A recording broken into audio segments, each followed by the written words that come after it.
ఉన్నాడు. కర్ణుడు మధ్యందినటువంటి మార్తాండుడైపోయాడు. ఆ రోజు మధ్యాహ్న యుద్ధంలో అయిపోయి భార్గవాస్త్రాన్ని ప్రయోగించాడు. పరశురాముడిచ్చిన అస్త్రం. ఆ అస్త్రాన్ని ప్రయోగించడం వల్ల పాండవ సైన్యం అంతా కాకావికలైపోయింది. అయిపోయి అసలు యుద్ధభూమిలో నిలబడిన వారు లేరు. అందరూ విన్నిచ్చి పారిపోతున్నారు.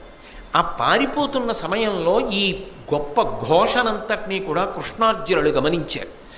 గమనించి ఈ సమయంలో మనం కూడా కర్ణుడి ముందుకు వెళ్ళడం మంచిది కాదు అర్జున. ఎందుచేత అంటే ఆయన దుర్నిరీక్షుడై ఉన్నాడు, చాలా ఉత్సాహంతో ఉన్నాడు. ఇటువంటి సమయంలో మనం ఎదురుపడితే కర్ణుడి యొక్క వీర ప్రదర్శనమునందు తట్టుకు నిలబడగలమన్న నమ్మకం తక్కువ. కాబట్టి కొంతసేపు అసలు కర్ణుడి ముందుకి వెళ్ళద్దు అన్నాడు కృష్ణుడు. వెంటనే అర్జునుడు అన్నాడు, పట్టపగిలింటి